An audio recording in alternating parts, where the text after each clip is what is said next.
Apa alasan saya untuk bergabung di Moonbot ini? Sebenarnya sangat sederhana Bapak Ibu ya, karena kita bicara bisnis kita perlu cari yang namanya alasannya gitu ya, kenapa kita mau jalanin bisnisnya. Kalau buat saya, yang penting timingnya pas saja ya. Kalau timingnya pas, saya rasa semuanya oke lah, betul ya. Saya orangnya nggak materialistis, enggak.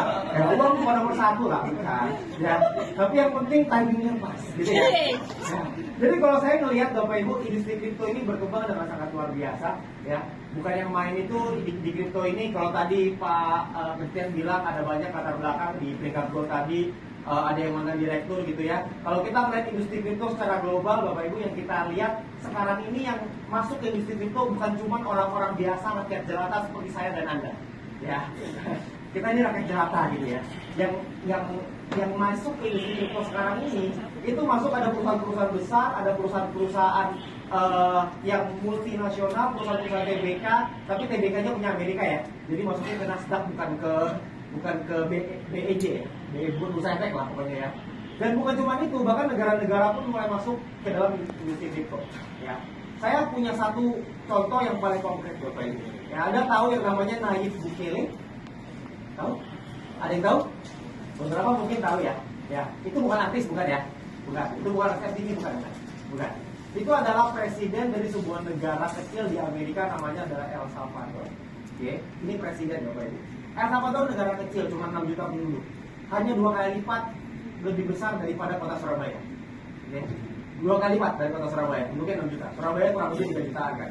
Di El Salvador 6 jutaan. Oke. El Salvador itu merubah sistem di negaranya dia dan merubah keuangannya dia. Currency-nya dia sekarang adalah Bitcoin. Ya, negara itu punya Bitcoin kurang lebih 5.600-an Bitcoin secara total. Oke. Ini negara Bapak Ibu ya. Begitu-gitu negara kecil tetap presiden. Ya, presiden juga pasti ada tim ahlinya, betul ya. Kalau seorang presiden memilih untuk masuk ke industri kripto, kira-kira itu coba-coba atau serius? Diriset atau tidak diriset? Pasti diriset, benar ya? Karena kalau dia nggak riset, dia orangnya iseng. Udah lah ya, kita pakai aja uang negara beli Bitcoin.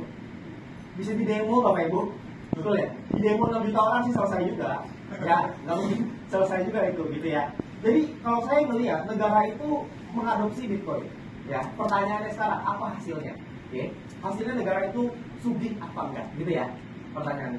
Ternyata kalau Anda boleh cek di Google ya, El Salvador itu menghapuskan pajak untuk investasi asing ke negara tersebut. Menghapuskan, nol pajaknya. Jadi kalau negara menghapuskan pajak, kira-kira negaranya ada duit atau nggak ada duit? Ada. Justru karena ada duit, dia bisa ngapusin pajak. Gara-gara apa? Gara-gara punya 5.000 Bitcoin saja. Ya nggak saja sih. 5.000 banyak ya, 5.000 Bitcoin cukup banyak ya. Nah, Bitcoin soalnya kan, jadi cukup besar. Nah, saya melihat sederhana, kalau misalkan seorang presiden memasuki industri kripto, kenapa kita enggak? Pertanyaannya sekarang adalah, kalau misalkan Anda masuk ke industri kripto, caranya gimana? Kalau masuk sendiri sangat beresiko, maka yang paling resiko terukur adalah kalau Anda menggunakan Moonbot. Itulah kenapa kita berkumpul di sini. Oke. Tapi Bapak Ibu, kalau misalkan Anda melihat bahwa bisnis ini nggak bagus, ini nggak keren gitu ya, kripto ini nggak asik gitu ya, nggak apa-apa Bapak Ibu, karena Anda mau gabung atau Anda nggak gabung, kita tetap dapat profit.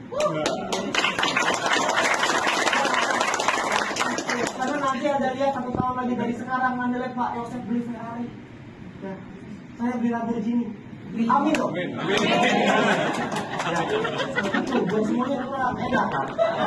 Amin. Ya. Ketika kita beli nanti Anda menyesal, penyesalan Anda adalah kenikmatan kami.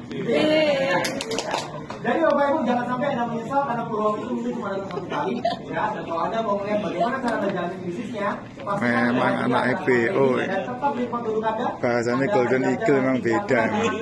Anda melihat seberapa besar peluangnya, seberapa besar visinya dari CEO kami, dan saya yakin kalau Anda ikutin, kalau Anda melihat visinya, Anda akan sama seperti kami. Di akhir tahun 2025 nanti, siapa tahu Lamborghini, Ferrari akan parkir di mobil. Amin. Terima kasih Pak.